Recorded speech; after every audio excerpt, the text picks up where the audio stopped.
श्री राम दोस्तों, आज मैं आपको भगवान श्री राम की 12 कलाएं और 16 गुणों के बारे में बताती हूँ। भगवान राम के 16 गुण कौन से थे, जानिए। प्रभु श्री राम को पुरुषों में सबसे उत्तम मर्यादा पुरुषोत्तम कहा जाता है। वे एक आदर्श व्यक्तित्व लिए हुए थे। भगवान राम ने विषम परिस्थितियों में भी स्थिति पर नियंत्रण कर सफलता प्राप्त की। उन्होंने हमेशा वेदों और मर्यादाओं का पालन किया। समय के सुखों से समझौता कर उन्होंने न्याय और सत्य का साथ दिया। एक धनुष और एक वचन धारण करने वाले थे। उन्होंने एक पत्नी व्रत भी धारण कर रखा था। प्रभु श्री राम में इसी तरह के 16 गुण थे। 16 गुणों के अलावा वे 12 कलाओं से युक्त थे। आइए जानते हैं उन 12 कलाओं और 16 गुणों के बारे में। दोस्तों, अगर कथा में कोई गलती हो जाए तो उसे क्षमा करना। श्री राम है 12 कलाओं से युक्त, 16 गुणों से युक्त व्यक्ति ईश्वर तुल्य होता है, या कहें कि स्वयं ईश्वर ही होता है। पत्थर और पेड़ में 1 से 2 कला के प्राणी हैं। पशु और पक्षी में 2 से 4 कलाएं होती है। साधारण मानव में 5 कला और संस्कृति युक्त समाज वाले मानव में 6 कला होती है। इसी प्रकार विशिष्ट पुरुष में 7 और ऋषियों या महापुरुषों में 8 कला होती है। 9 कलाओं से युक्त सप्त ऋषिगण मनु, देवता, प्रजापति, लोकपाल आदि होते हैं। इसके बाद 10 और 10 से अधिक कलाओं की अभिव्यक्ति केवल भगवान के अवतारों में ही अभिव्यक्त होती है, जैसे वराह, नरसिंह, कुर्म, मत्स्य और वामन अवतार। उनको आवेशावतार भी कहा जाता है। उनमें प्राय 10 से 11 कलाओं का अभिभाव होता है। परशुराम को भी भगवान का आवेशावतार कहा जाता है। भगवान राम 12 कलाओं से तो भगवान कृष्ण सभी 16 कलाओं से युक्त है। यह चेतना का सर्वोच्च स्तर होता है। इसलिए प्रभु श्री राम को पुरुषों में उत्तम और भगवान और कृष्ण को जग के साथ जगन्नाथ और जग के गुरु जगत गुरु कहते हैं। जग में सुंदर है 2 नाम, चाहे कृष्ण कहो या राम। अब भगवान जी के 16 गुणों के बारे में सुनिए। पहला गुण है योग्य और कुशल। दूसरा है किसी की निंदा न करने वाला, प्रशंसक, सकारात्मक। तीसरा गुण है सौरग, धर्म का ज्ञान रखने वाला। चौथा गुण है आभारी या आभार जताने वाला, कृतज्ञ। 5वां सत्य बोलने वाला और सच्चा। छठा है दृढ़ प्रतिज्ञा पर अटल रहने वाला, दृढ़ निश्चयी। 7वां सदाचारी, धर्मात्मा, पुण्य आत्मा और अच्छे आचरण वाला, आदर्श चरित्र। 8वां है सभी प्राणियों का रक्षक, सहयोगी। 9वां है विद्वान, बुद्धिमान और विवेकशील। 10वां है सामर्थ्यशाली, सभी का विश्वास और समर्थन रखने वाला, समर्थनवान। 11वां है प्रिय दर्शन, सुंदर मुख वाला। 12वां है मन पर अधिकार रखने वाला, जितेंद्रिय। 13वां है क्रोध को जीतने वाला, शांत और सहज। और 14वां है कांतिमान, चमकदार शरीर वाला और अच्छा व्यक्तित्व। 15 है वीर्यमान, स्वास्थ्य सेमी और हष्टपुष्ट। 16 है युद्ध में जिसके क्रोधित होने पर देवता भी डरे, वीर, साहसी, धनुधारी, असत्य का विरोधी। ये हैं भगवान राम के 16 गुण। राम की विशेषताएं क्या थी? भगवान राम सनातन धर्म के पुरुषार्थ का प्रतीक माने जाते हैं। उनके उत्तम आचरण के कारण ही उन्हें मर्यादा पुरुषोत्तम कहा जाता है। राजा कुल में जन्म लेने के बाद भी उन्होंने सभी सुखों को त्याग कर न्याय और सत्य के मार्ग को चुना। भगवान राम एक राजा और कुशल प्रबंधक होते हुए भी सभी को साथ लेकर चले। श्री राम के बारे में खास बातें। श्री राम 7वें और विष्णु के सबसे लोकप्रिय अवतारों में से एक के रूप में पूजा जाता है। राम केंद्रित हिंदू परंपराओं में उन्हें सर्वोच्च माना जाता है। आदर्श पुरुष मर्यादा पुरुषोत्तम के रूप में भी माने जाने वाले हिंदू महाकाव्य रामायण के पुरुष नायक है। श्री राम के चरित्र के विषय में कौन सी बातें आपको अच्छी लगती है? भगवान राम के अंदर दयालुता का भाव कूट कूट कर भरा था। वह पशु पक्षियों से लेकर हर प्राणी के लिए दयालु भाव रखते थे। भगवान राम ने अपने इसी गुण के कारण हर किसी को अपनी छत्र छाया में लिया। भगवान राम ने सुग्रीव, हनुमान जी, केवट, निषाद, जामवंत और विभीषण सभी के प्रति दया भाव दिखाई। तो ये थे भगवान श्री राम के 16 गुण और 12 कलाएं। श्री राम का वनवास खत्म हो चुका था। एक बार श्री राम ब्राह्मणों को भोजन करा रहे थे, तभी भगवान शिव ब्राह्मण वेश में वहां आए। श्री राम ने लक्ष्मण और हनुमान सहित उनका स्वागत किया और उन्हें भोजन के लिए आमंत्रित किया। भगवान शिव भोजन करने के लिए बैठे, किंतु उनकी क्षुधा को कोई बुझा नहीं सकता था। बात ही बात में उन्होंने श्री राम जी का सारा भंडारा खाली कर दिया।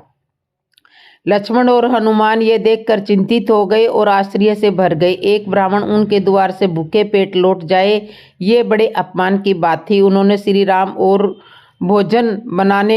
राम से भोजन बनाने की आज्ञा दी। श्री राम ने तो सब कुछ जान लिया था। उन्होंने मुस्कुराते हुए लक्ष्मण से देवी सीता को बुला लाने के लिए कहा। सीता जी वहां पर आई और ब्राह्मण वेश में बैठे भगवान शिव को अभिवादन किया। श्री राम ने मुस्कुराते हुए सीता जी को सारी बातें बताई और उन्हें इस परिस्थिति का समाधान करने के लिए कहा। सीता जी अब स्वयं महादेव के लिए भोजन कराने को उदित हुई। उनके हाथ का पहला ग्रास खाते ही भगवान शिव संतुष्ट हो गए। भोजन के उपरांत भगवान शिव ने श्री राम से कहा कि आकंठ भोजन करने के कारण वे स्वयं उठने में असमर्थ है, इस कारण कोई उन्हें उठाकर शैया पर सुला दे। श्री राम की आज्ञा से हनुमान महादेव को उठाने लगे, मगर आश्चर्य, एक विशाल पर्वत को बात ही बात में उखाड़ देने वाले हनुमान, जिनके बल का कोई पार ही नहीं था, महादेव को हिला तक नहीं सके। भला रुद्रावतार रुद्र की शक्ति से कैसे पार पा सकते हैं? हनुमान लज्जित होकर पीछे हट गए। फिर श्री राम जी की आज्ञा से लक्ष्मण ये कार्य करने के लिए आए। अब तक वो ये समझ चुके थे कि यह कोई साधारण ब्राह्मण नहीं है। अनंत की शक्ति भी अनंत ही होती है। परमपिता ब्रह्मा, नारायण और महादेव का स्मरण करते हुए लक्ष्मण ने उन्हें उठाकर शैया पर लेटा दिया। लेटने के बाद भगवान शिव ने श्री राम से सेवा करने को कहा। समय श्री राम, लक्ष्मण और हनुमान के साथ भगवान शिव की पाद सेवा करने लगे। श्री राम भी उनके साथ उनके पैर दबाने लगे। देवी सीता ने महादेव को पीने के लिए जल लाकर दिया। महादेव ने आधा जल पिया और आधा बाकी जल का कुडला देवी सीता पर फेंक दिया। देवी सीता ने हाथ जोड़कर कहा कि हे ब्राह्मण देव, आपने अपने जूठन से मुझे पवित्र कर दिया। ऐसा सौभाग्य तो बिरलों को ही प्राप्त होता है। ये कहते हुए देवी सीता उनके चरण स्पर्श करने के लिए बढ़ी। तभी महादेव अपने असली स्वरूप में आ गए।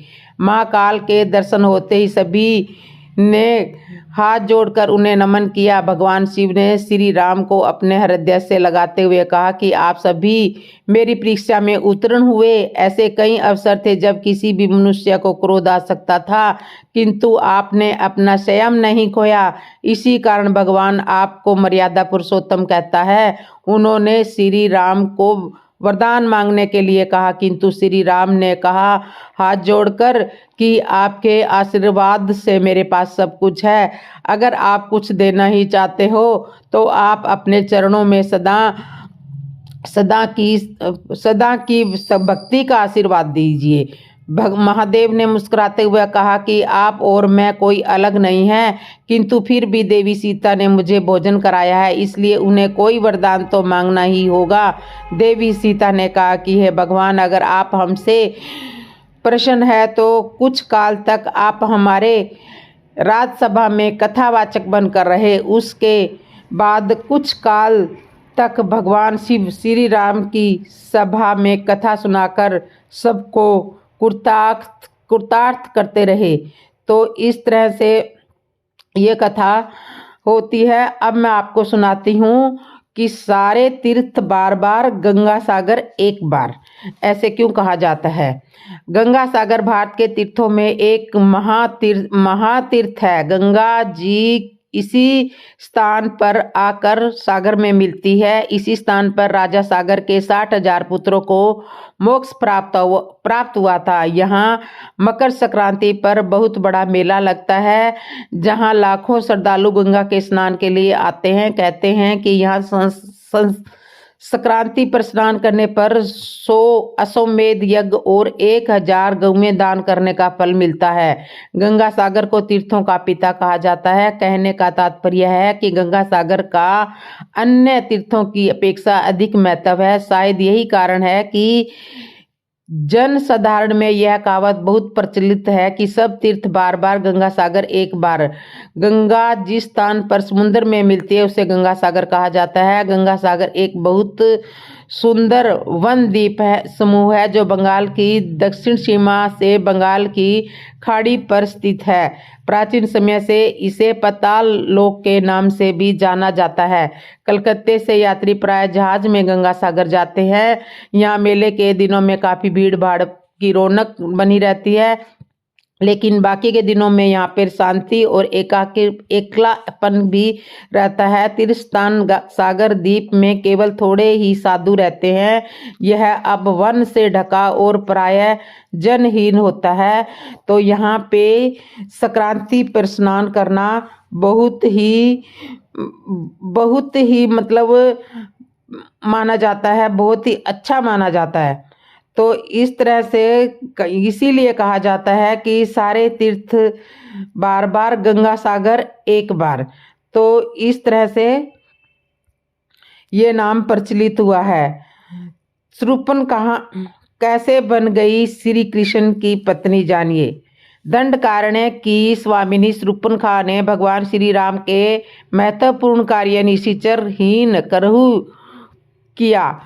तो जनमानस में शूर्पणखा की छवि राक्षसी होने, कामी होने, निम्रता से संहार करने की होने से वह घृणा की दृष्टि से देखी जाती है। करोड़ों जन्मों तक तपस्या करने के बाद भी ऋषि मुनियों को भगवान दर्शन लाभ नहीं होते, परंतु उनके दर्शन के साथ साथ उन्होंने बातें भी की श्री राम से। उनकी लक्ष्मण जी से भी बात करवाई श्री राम जी ने।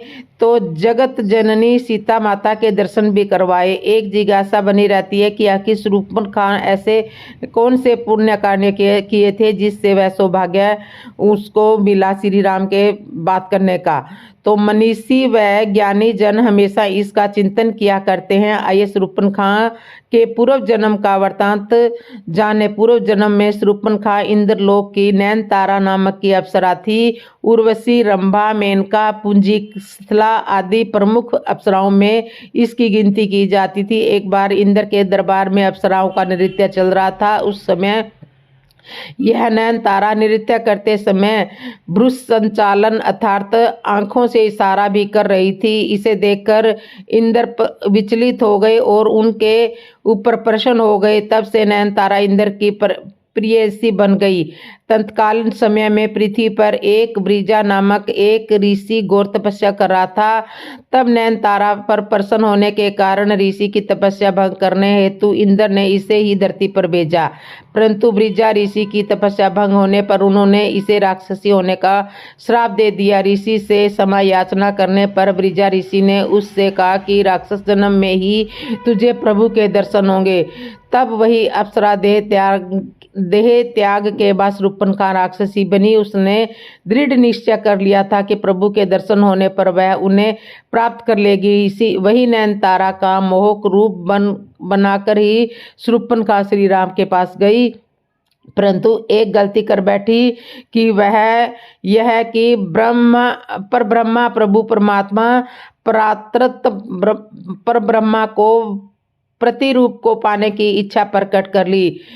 तो उन्होंने मम अनुरूप पुरुष जग माही, उन्होंने सीधा भगवान को पाने के पर ब्रह्मा को प्राप्त करने की एक प्रक्रिया होती है। भक्ति या वैराग्य के सारे ही परमात्मा को प्राप्त किया जा सकता है। शूर्पणखा भक्ति रूपा सीता माता और वैरागी रूपी श्री लक्ष्मण जी के पास न जाकर सीधे ब्रह्मा के पास चली गई। वह उनकी सबसे बड़ी गलती थी। यह तो डायरेक्ट श्री राम की पत्नी बनकर भक्ति को ही अलग कर देना चाहती थी। इसके अलावा वैराग्य का आश्रय लेती तो भी प्रभु को प्राप्त कर लेती थी, कर सकती थी, परंतु वैराग्य को भी नकारात्मक अर्थात वैराग्य रूपी श्री लक्ष्मण के पास भी न जाकर वह अहंकार में सीधे प्रभु श्री राम के पास चली गई। उसमें अहंकार आ गया। वह कहती है, संपूर्ण संसार में मेरे समान कोई नारी नहीं है। इसका अर्थ यह हुआ कि समस्त संसार में आपकी पत्नी बनने लायक मेरे समान कोई भी स्त्री नहीं है। अहंकारी को प्रभु मिलन संभव ही नहीं हो सकता। फिर भी उचित प्रक्रिया का ज्ञान कराने के लिए उसे वैरागी रूप लक्ष्मण के पास भेजा गया ताकि उसे प्रभु मिलन की सही प्रक्रिया ज्ञात हो सके। शूर्पणखा जैसी गलतियां कई बार हम लोग भी कर सकते हैं। जैसे प्रभु के मंदिर में जाने पर हम लोग वहां अगरबत्ती का खाली पैकेट, नारियल की पॉलीथीन, माचिस की तिल्ली, दूध चढ़ाकर और दूध की पॉलीथीन पाउच मंदिर परिसर में डस्टबिन में न डालकर उन्हें वहीं पर फेंक देते हैं। चैनल गेट में ही अगरबत्ती लगा देते हैं। नियत स्थान को छोड़कर पेड़ी पर ही दीपक लगा देते हैं, या भगवान के पैरों के पास या शिव जी की जलाधारा के ऊपर ही दीपक रख देते हैं। इस प्रकार के 32 भागवत अपराध होते हैं। मंदिरों में जाकर इन 32 अपराधों में से एक भी अपराध यदि कोई करता है तो उस पर भगवान की कृपा तो नहीं होती, अपितु वह ईश्वर का कोप भाजक आवश्यक बन जाता है। वैरागी लक्ष्मण ने सोचा कि राक्षसी को वैराग्य तो आ ही नहीं सकता, अतः उसे पुनः भगवान के पास भेजा जाए। तब प्रभु ने कहा कि मैं तो भक्ति के वंश में हूँ। तब शूर्पणखा भक्ति रूपा सीता माता के पास गई, परंतु वहां पर भी एक भागवत अपराध कर बैठी। सोचा, प्रभु इस भक्ति के वश में है, अतः मैं इस भक्ति को ही खा जाऊं, भक्ति को ही नष्ट कर दूं, जबकि नियम यह है कि श्रद्धा भक्ति बढ़ाओ, संतन की सेवा। अतः लक्ष्मण जी ने क्रोध में आकर उनके नाक कान काट दिए, अंग भंग कर दिया। तब शूर्पणखा के ज्ञान चक्षु खुल गए और प्रभु के कार्य को पूरा कराने विनाशाच्य कृत्य के लिए उनकी सहायिका बनकर प्रभु से हाथ जोड़ करके प्रभु के हाथ से खरदूषण, रावण, कुंभकर्ण, मेघनाथ आदि निशाचारों को मरवा दिया और प्रभु भक्ति की उचित प्रक्रिया अपनाने के लिए पुष्कर जी में चली गई और जल में खड़ी होकर भगवान शिव का ध्यान करने लगी। श्री कृष्ण की 10,000 वर्ष बाद भगवान शिव ने शूर्पणखा को दर्शन दिए और वर प्रदान किया कि 28वें द्वापर युग में जब श्री राम कृष्ण अवतार लेंगे तब कुब्जा के रूप में तुम्हें कृष्ण से पति सुख की प्राप्ति होगी। तब श्री कृष्ण तुम्हारी कुब्बड़ ठीक करके ही नयनतारा अप्सरा का मनमोहक रूप प्रदान करेंगे।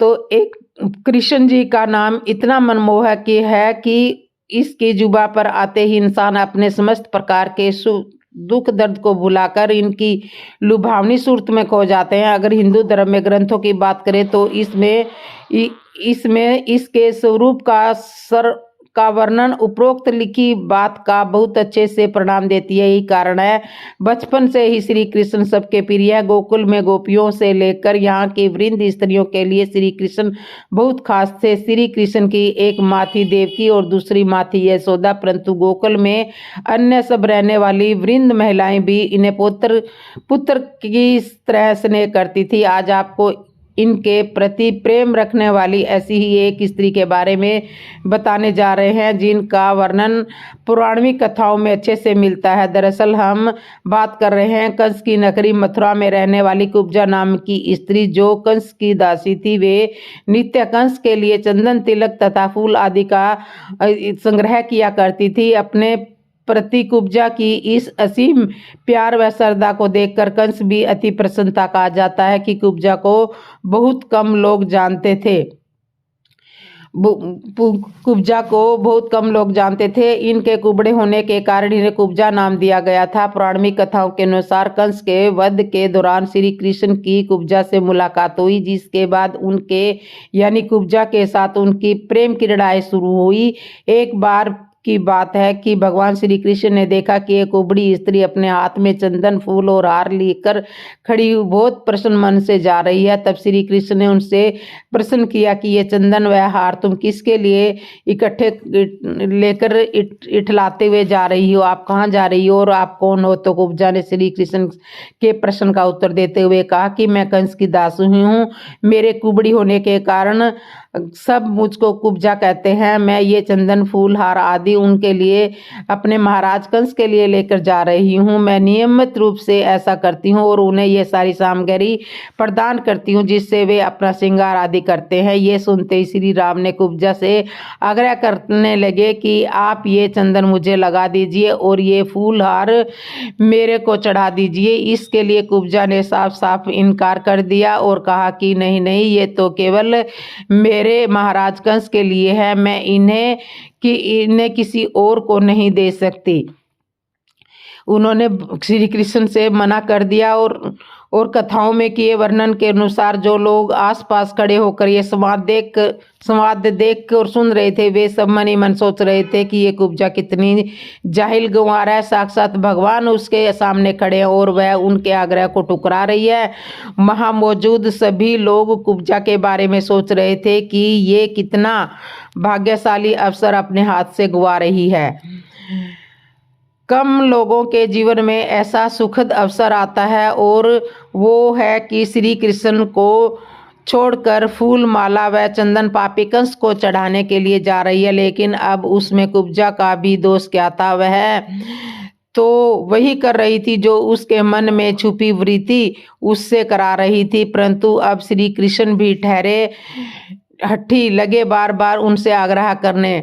अंत में वो कुब्जा को मनाने में कामयाब हो गए और कुब्जा उनका श्रृंगार करने के लिए तैयार हो गई। किंतु क्योंकि वो कुबड़ी थी इसलिए प्रभु के माथे पर तिलक नहीं लगा पा रही थी। कुब्जा इस व्यथा को देखकर श्री कृष्ण ने उनके पैरों के दोनों पंजों को अपने पैरों से दबाकर हाथ ऊपर उठवाकर ठोडी को ऊपर उठाया तो कुब्जा का कुबड़ापन ठीक हो गया और इस तरह से उसके बाद कुब्जा श्री कृष्ण के माथे पर तिलक लगाने में सफल हुई। कुब्जा के बहुत आमंत्रित करने पर श्री कृष्ण ने उसके घर आने का वचन दिया, उसे विदा किया। कहा जाता है कि कालांतर में श्री कृष्ण ने उद्धव के साथ कुब्जा का अतिथि स्वीकार किया। इतना ही नहीं, श्री कृष्ण ने कुब्जा के साथ प्रेम क्रीड़ाएं भी की थी। कुब्जा ने श्री कृष्ण से ये वर मांगा था कि वे चिरकाल तक उसके साथ वैसा ही क्रीड़ा करते रहे। तो इस तरह से दोस्तों कुब्जा और शूर्पणखा की कहानी मैंने आपको सुनाई है। तो दोस्तों आपको ये कहानी कैसे लगी ज़रूर बताना। और अब मैं आगे एक छोटी सी कहानी और सुनाती हूँ। रामायण की एक सुंदर सी कथा। राम जी लंका पर विजय प्राप्त करके आए और कुछ दिन पश्चात राम जी ने विभीषण, जामवंत, सुग्रीव और अंगद आदि को अयोध्या से विदा किया। तो सब ने सोचा हनुमान जी को प्रभु बाद में विदा करेंगे, लेकिन राम जी ने हनुमान जी को विदा नहीं किया। अब प्रजा बात बनाने लगी कि क्या बात है, सब गए परंतु अयोध्या से हनुमान जी क्यों नहीं गए।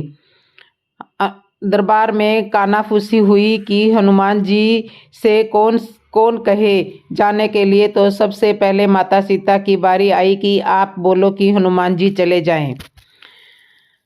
माता सीता बोली, मैं तो लंका में विफल पड़ी थी, मेरा तो एक एक दिन एक एक कल्प के समान समय बीत रहा था। वो तो हनुमान जी थे तो जो प्रभु मुद्रिका लेकर गए और धीरज बंधाया कि कुछ दिन जननी ध्रुव धीरा। मैं तो अपने इस पुत्र से बिल्कुल भी नहीं बोलूंगी अयोध्या छोड़कर जाने के लिए, आप किसी और से बुलवा लो। अब बारी आई लक्ष्मण जी की तो लक्ष्मण जी ने कहा, मैं तो लंका के रण भूमि में वैसे ही मरणासन अवस्था में पड़ा था, पूरा राम दल विलाप कर रहा था। ये तो जो खड़ा है वो हनुमान जी का लक्ष्मण है। मैं कैसे बोलूं, किस मुंह से बोलूं कि हनुमान जी अयोध्या से चले जाए। अब बारी आई भरत जी की। अरे भरत जी तो इतना रोए कि राम जी को अयोध्या से निकलवाने का कलंक तो वैसे ही लगा है मुझ पे हनुमान जी का, सब मिलके और लगा दो। और दूसरी बात ये कि बीती अवधि रही सो पराना, मैंने तो नंदीग्राम में ही अपनी चिता लगा ली है। वो तो हनुमान जी थे जिन्होंने आकर वे खबर दी कि सीता सहित भगवान श्री राम जी आ रहे हैं। मैं तो बिल्कुल न बोलूं भगवान जी से अयोध्या छोड़कर चले जाओ, आप किसी और से बुलवा लो। अब बचा कौन, सिर्फ शत्रुघ्न भैया। जैसे ही सब ने उनकी तरफ देखा तो शत्रुघ्न भैया बोल पड़े, मैंने तो पूरी रामायण में कहीं नहीं बोला, तो आज ही क्यों बुलवा रहे हो? और वो भी हनुमान जी को अयोध्या से निकालने के लिए, जिन्होंने माता सीता, लखन भैया, भरत भैया सबके प्राणों को संकट से उबारा हो। किसी अच्छे काम के लिए कहते तो बोल भी देता, मैं तो बिल्कुल भी ना बोलो। अब बचे तो अपने राघवेंद्र सरकार। माता सीता ने कहा, प्रभु आप तो तीनों लोकों के स्वामी हो और देखती हूँ आप हनुमान जी से सब कुछ चाहते हैं, और आप समय भी कहते हो कि प्रति उपकार करो का तोरा, सन्मुख होई न सकल मन मोरा। आखिर आपके लिए क्या उद्देश्य है प्रभु? राघव जी ने कहा, देवी ऋणी जो हूँ हनुमान जी का, इसलिए तो देवी हनुमान जी का ऋणी उतारना आसान नहीं है। इतनी सामर्थ्य राम में नहीं है जो राम नाम में है, क्योंकि ऋण उतारना भी तो बराबरी का ही पड़ेगा न। यदि सुनना चाहती हो तो सुनो, हनुमान जी का ऋण कैसे उतारा जा सकता है। पहले हनुमान जी विवाह करे, लंकेश हरे इनकी जब नारी, मुंदरी ले रघुनाथ चले, निज पुरुष लांघी आज्ञा जेवारी।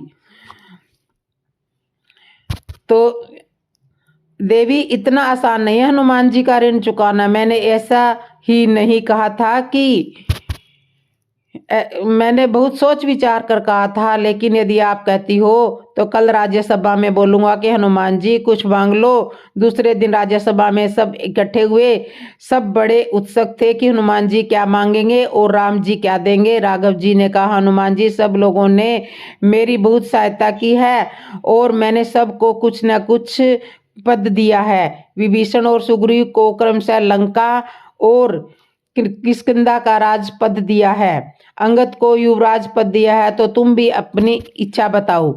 हनुमान जी बोले, प्रभु आपने इतने नाम गिनाए, उन सबको एक एक पद मिला और आप कहते हैं कि कुछ मांग लो। तो सब सोचने लगे, बात तो हनुमान जी की भी ठीक कह रहे हैं। राम जी ने कहा, ठीक है मांग लो।